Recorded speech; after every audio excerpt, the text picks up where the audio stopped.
Nama saya Bayu Saputra yang memiliki NIM C235521059. Di sini saya akan mempresentasikan tugas dari kelompok kami, yaitu yang berjudul pengukuran tingkat stres seseorang berdasarkan parameter fisiologis menggunakan logika samar. Nah, di tabel kami ini ada 1 sampai 20 tabel yang memiliki mahasiswa detak jantung, konduktivitas kulit, kesetresan. Dan ini adalah tingkat kesetresannya: terjantung rendah, sedang, tinggi. Untuk konduktivitas kulitnya sedang, rendah, sedang, tinggi. Dan bagaimana cara kita mencari ini?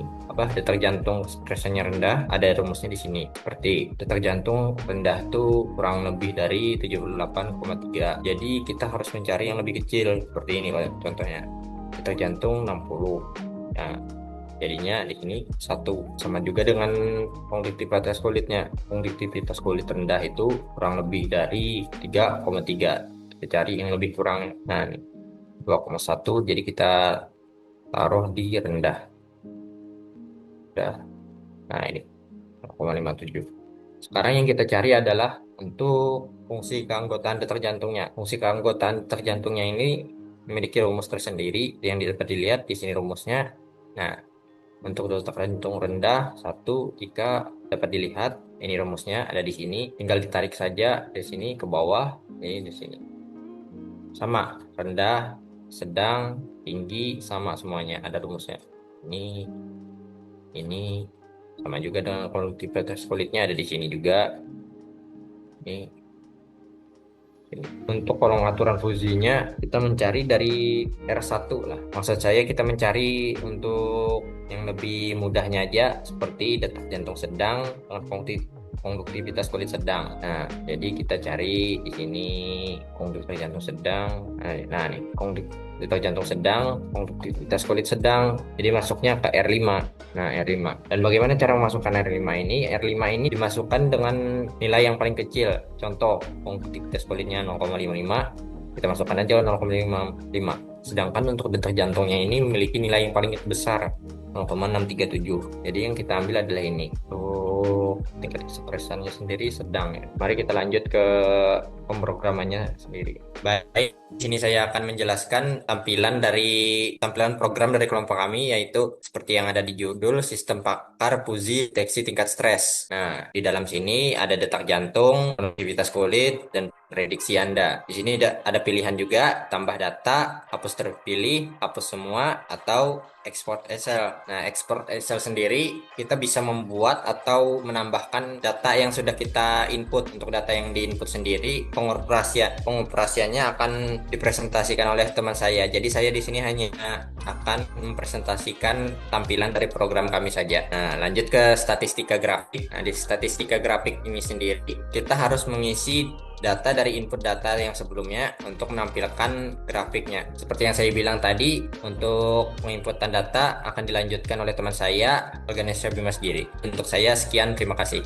Perkenalkan, nama saya Agif Ganesha Bismagiri dengan NIM C23552011048. Pada kali ini saya akan menjelaskan bagian outputnya, yang dimana di bagian output ini terdapat fitur-fitur yang menarik dan mudah digunakan untuk user. Sebelum ke bagian utama, saya ingin menjelaskan fitur-fitur yang ada di GUI ini. Yang pertama, untuk memudahkan user atau pengguna, terdapat fitur petunjuk penggunaan untuk mengarahkan dan memberitahu cara penggunaan GUI milik kami ini. Nah, untuk di fitur utama ini, kami menggunakan metode Mamdani Max Min Composition, 2 input detak jantung beat per minute, dan kondutasi kulit microsiemens. Lalu jika sudah melakukan input data, akan ada 3 output fuzzy, yakni normal, sedang, dan stres. Defasifikasi dengan metode weight average centroid. Validasi prediksi user otomatis, visualisasi statistik real time, dan export Excel. Range input yang diizinkan, detak jantung 60-115 beat per minute. Kemudian ada konduktasi kulit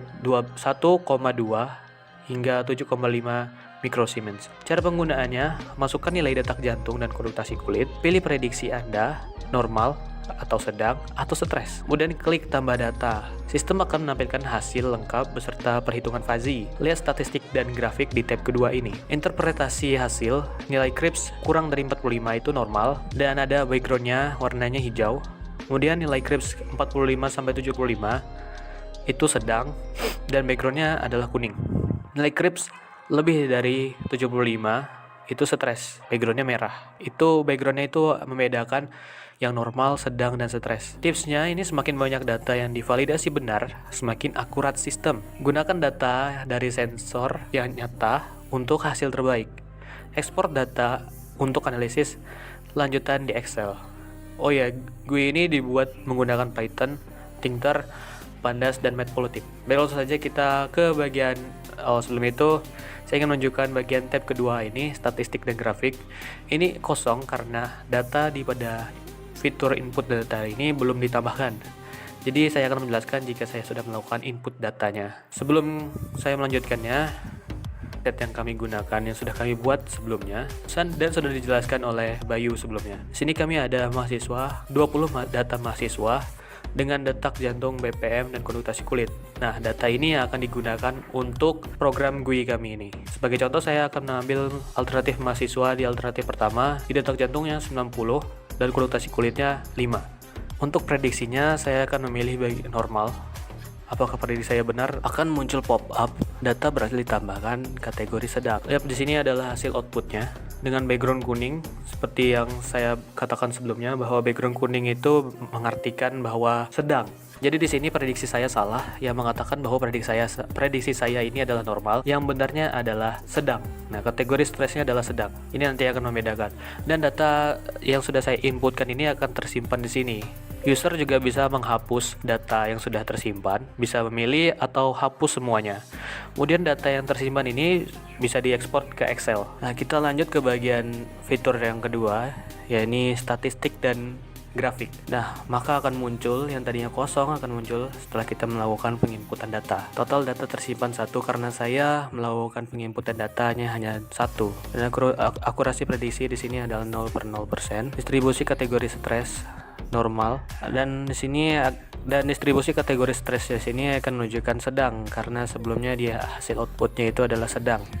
Jadi saya akan menjelaskan pembahasan kode dalam sistem kami. Sebelum masuk ke pembahasan kode, di sini saya ingin menjelaskan terlebih dahulu sedikit tentang apa itu sistem pakar fuzzy dan mengapa kami memilih metode Mamdani. Sebelumnya, sistem pakar fuzzy itu sendiri adalah suatu sistem yang mampu mengambil keputusan berdasarkan data yang tidak pasti ataupun bisa dikatakan kabur. Dalam kasus deteksi stres, kita tidak bisa mengatakan dengan pasti bahwa seseorang itu stres hanya karena detak jantungnya 95 bpm. Ada kemungkinan dia stres, ada kemungkinan sedang stresnya, atau bahkan tidak ada kemungkinan itu stres atau normal saja. Jadi disinilah fuzzy logic itu berperan, yaitu menangani ketidakpastian ini dengan nilai keanggotaan antara 0 dan 1. Jadi kita mulai dari fungsi keanggotaan detak jantung. Jadi di sini ada M jantung rendah. Fungsi pertama ini adalah M jantung rendah, di mana fungsi ini digunakan untuk menentukan seberapa rendah detak jantung seseorang. Dan juga kita bisa memperhatikan bahwa fungsi ini juga menerima satu parameter X yang merupakan nilai detak jantung dalam BPM. Di dalam fungsi ini terdapat 3 kondisi logika. Kondisi pertama, jika X kurang dari atau sama dengan 60 bpm, maka fungsi akan mengembalikan nilai 1.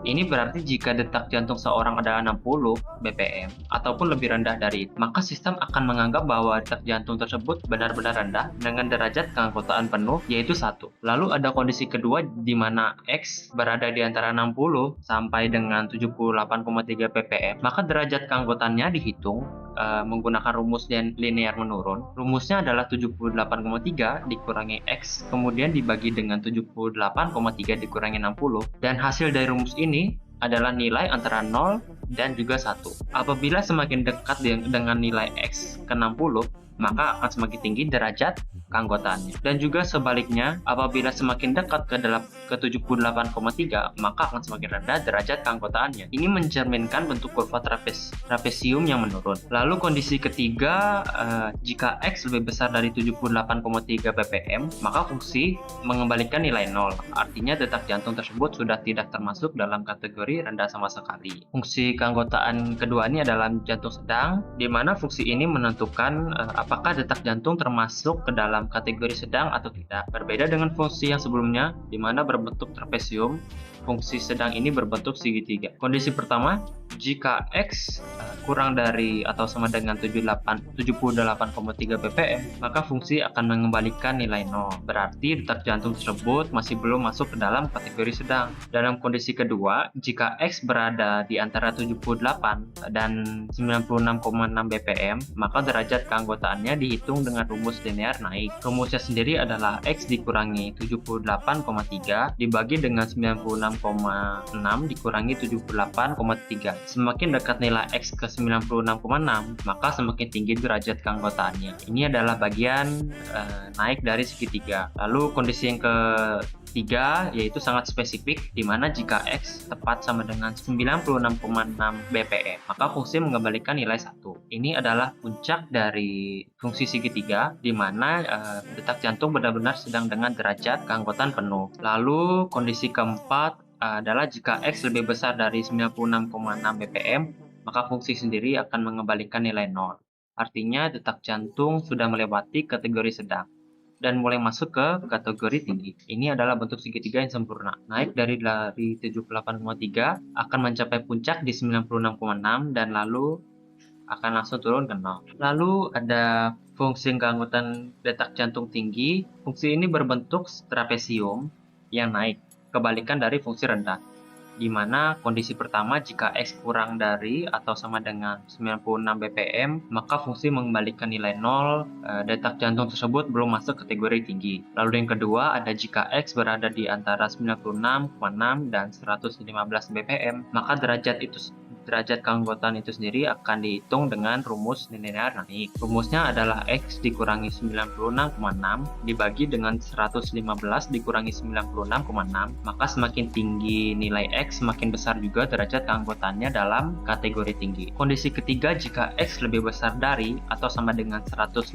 bpm, fungsi mengembalikan nilai 1. Ini berarti detak jantung tersebut sangat tinggi dengan derajat keanggotaan penuh. Lalu untuk variabel detak jantung sendiri, kami memiliki 3 fungsi keanggotaan dengan bentuk trapesium turun untuk rendah, segitiga untuk sedang, dan trapesium naik untuk tinggi. Ketiga fungsi ini saling melengkapi dan juga memastikan bahwa setiap nilai detak jantung antara 60 sampai dengan 115 ppm dapat dipetakan ke dalam kategori-kategori fase dengan derajat keanggotaan yang sesuai. Lalu selanjutnya di sini ada fungsi keanggotaan konduktasi kulit. Ini adalah variabel kedua.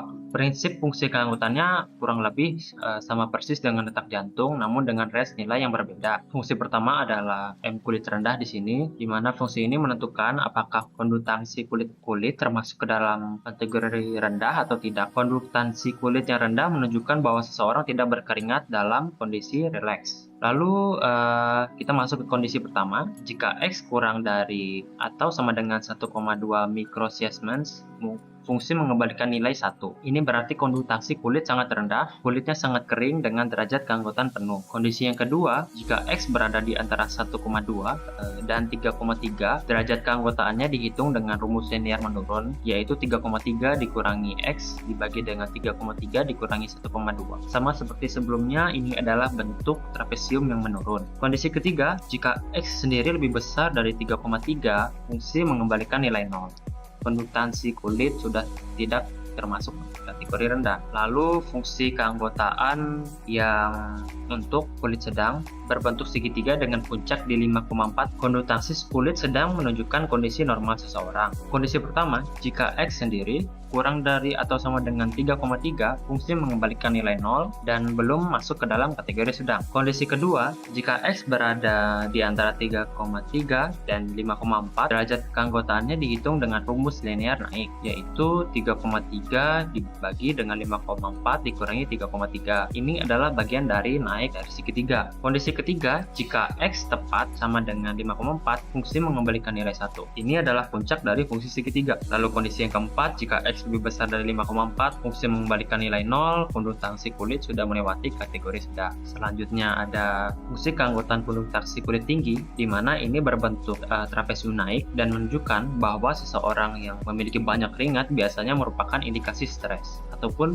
kecemasan. Kondisi pertamanya adalah jika X kurang dari atau sama dengan 5,4, fungsi mengembalikan nilai 0, maka masih belum masuk ke dalam kategori tinggi. Jika pada X berada di antara 5,4 dan 7,5, ini akan masuk ke dalam kondisi kedua. Derajat keanggotaannya dihitung dengan rumus linear naik, yaitu X dikurangi 5,4 dibagi dengan 7,5 dikurangi 5,4, semakin tinggi nilai X, semakin besar juga derajat keanggotaannya.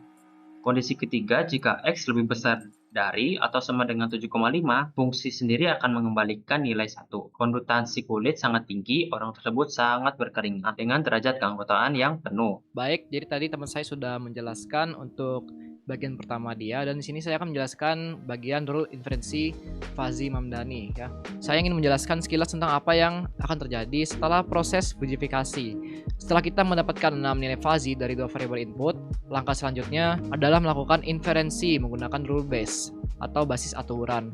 Disinilah metode Mamdani bekerja. Nah, metode Mamdani ini dia itu menggunakan operasi logika untuk mengkombinasikan derajat keanggotaan input menjadi derajat output. Setelah itu kita akan melakukan defujifikasi untuk mengubah nilai fuzzy menjadi nilai crisp atau nilai tegas yang bisa kita gunakan sebagai keputusan akhir. Mari kita mulai dengan inferensi. Di sini fungsi ini menerima dua parameter, yaitu di J yang merupakan detak jantung adalah BPM dan KK yang merupakan konduktasi kulit dalam mikrosiemens. Fungsi ini akan mengembalikan sebuah dictionary yang berisi 3 derajat keanggotaan output, yaitu normal, sedang, dan stres ya. Nah, di sini langkah pertama adalah fungsi inferensi, yaitu fujifikasi. Meskipun rekan saya sudah menjelaskan fungsi-fungsi ini ya di bagian pertama tadi, dalam fungsi inferensi ini kita memanggil semua fungsi tersebut untuk mendapatkan derajat keanggotaan. Pertama, kita hitung derajat keanggotaan untuk detak jantung. Variabel ZR nih ada 3, menyimpan derajat keanggotaan rendah, sedang, dan juga tinggi. Kemudian kita lakukan hal yang sama untuk konduktasi kulit. Masing-masing menyimpan derajat keanggotaan rendah, sedang, dan tinggi. Setelah kita mendapatkan 6 nilai fuzzy ini, kita masuk ke tahap rule evaluation atau evaluasi aturan. Disinilah inti dari metode Mamdani. Sistem kami memiliki 9 aturan fuzzy yang telah kami definisikan berdasarkan pengetahuan domain tentang stres. 9 aturan ini dibagi menjadi 3 kelompok berdasarkan output yang dihasilkan, yaitu normal, sedang, dan stres. Mari kita bahas satu persatu. Kelompok pertama adalah rendah dan konduktasi kulitnya normal. Rendah-rendah, maka dia akan normal. Yang rule base kedua, jika rendah dan kulit sedang maka normal, jika sedang dan kulit rendah normal. Untuk yang sedang di sini dia ada jantung rendah, kulit tinggi maka sedang, jantung sedang dan kulit sedang maka sedang, jantung tinggi dan kulit rendah maka sedang. Untuk yang tinggi, untuk yang stres, jantung sedang dan tinggi maka stres, jantung tinggi dan sedang maka stres, terus jantung tinggi dan kulit tinggi maka stres. Nah, setelah kita mendapatkan 3 rule ini, kita gunakan fungsi max untuk menggabungkan semuanya. Fungsi max ini merepresentasikan operasi OR dalam logika fuzzy. Jadi dari 3 rule yang menghasilkan normal, kita ambil nilai maksimumnya. Misalnya jika rule pertama menghasilkan 0,5, rule kedua menghasilkan 0,3, dan rule ketiga menghasilkan 0,6, maka derajat keanggotaan normal adalah 0,6. Ini juga sesuai dengan prinsip Mamdani yang menggunakan operasi maksimum untuk agregasi. Jadi sekarang di tahap verifikasi ini, perhatikan dulu bahwa kita memiliki sebuah dictionary bernama nilai stres. Nih ya, untuk nilai stres ini dia ada pasangan 3 key value. Normal itu bernilai 30, sedang bernilai 60, dan stres bernilai 90. Angka ini mempresentasikan nilai tengah dari setiap kategori dalam skala 0 hingga 100. Nilai 30 menunjukkan stres rendah, 60 menunjukkan stres menengah, dan 90 menunjukkan stres tinggi. Nilai-nilai ini kita gunakan dalam perhitungan defujifikasi. Fungsi defujifikasi dia itu menerima satu parameter, yaitu rule, yang merupakan dictionary hasil referensi. Metode yang kami gunakan adalah metode centroid atau weighted average. Konsep dari metode ini adalah menghitung rata-rata berbobot dari semua kategori output. Bobot dari setiap kategori adalah derajat keanggotaannya, sedangkan nilai adalah nilai tengah kategori tersebut. Rumus matematisnya adalah sigma dari perkalian antara derajat keanggotaan dengan nilai tengah dibagi dengan sigma dari derajat keanggotaan. Dalam kode kita menghitung pembilang terlebih dahulu. Nah, pembilang adalah jumlah dari perkalian antara derajat keanggotaan setiap kategori dengan nilai tengahnya. Misalnya, Jika derajat normal adalah 0,5, derajat sedang adalah 0,3, dan derajat stres adalah 0,7, maka pembilangnya adalah 0,5 dikali 30, ditambah 0,3 dikali 60, dan 0,7 dikali 90. Hasilnya adalah 15 ditambah 18 ditambah 63, sama dengan 1066. Kemudian kita hitung penyebut, yang merupakan jumlah dari semua derajat keanggotaan. Dalam contoh tadi, penyebutnya adalah 0,5 ditambah 0,3 ditambah 0,7, sama dengan 1,5. Sebelum melakukan pembagian, kita cek dulu apakah penyebutnya 0. Jika iya, kita return nilai 0 untuk menghindari error. Jika tidak, kita bagi pembilang dengan penyebut. Dalam contoh tadi, dibagi 96 dibagi 1,5 sama dengan 64. Jadi nilai Krips hasil diversifikasi adalah 64. Nah, nilai Krips ini adalah nilai tegas dalam skala 0 hingga 100 yang mempresentasikan tingkat stres seseorang. Namun nilai angka saja tidak cukup informatif untuk user. Oleh karena itu, kita perlu mengkonversi nilai Krips ini menjadi kategori yang mudah dipahami, yaitu normal, sedang, dan stres. Fungsi kategori menerima satu parameter, yaitu Krips, yang merupakan hasil diversifikasi tadi. Fungsi ini melakukan pemeriksaan sederhana. Jika nilai Krips kurang dari 45, maka returnnya normal. Jika nilai Krips antara 45 hingga kurang dari 75, maka returnnya sedang. Jika nilai Krips 75 atau lebih, maka returnnya stres. Sekarang mungkin muncul pertanyaan, mengapa batas-batasnya 45 dan 75? Kenapa tidak 50 dan 80 misalnya? Pemilihan batas ini berdasarkan pertimbangan interpretasi hasil. Nilai tengah normal adalah 30, nilai tengah sedang adalah 60, dan nilai tengah stres adalah 90. Jika kita ingin pembagian yang adil, kita bisa ambil titik tengah antara 30 dan 60, yaitu 45, sebagai batasan antara normal dan sedang. Kemudian titik tengah antara 60 dan 90, yaitu 75, sebagai batas antara sedang dan stres. Dengan pembagian ini, kita memastikan bahwa nilai-nilai di sekitar nilai tengah setiap kategori akan masuk ke kategori yang sesuai. Bisa dilihat aja nih. Jadi kesimpulan dari bagian kedua ini adalah sistem kami berhasil mengimplementasi metode Mamdani secara lengkap, mulai dari fusifikasi, inferensi dengan 9 huruf fuzzy menggunakan operasi min-max, defusifikasi dengan metode centroid, hingga kategori hasil akhir.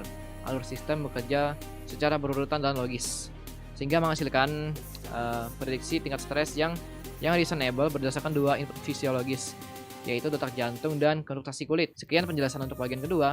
Saya harap penjelasan ini memberikan pemaparan yang jelas tentang bagaimana sistem pakar fuzzy bekerja di balik layar. Terima kasih atas perhatiannya. Saya Yusin Daniel dengan NIM C2355201057. Izin pamit. Sekian dan terima kasih.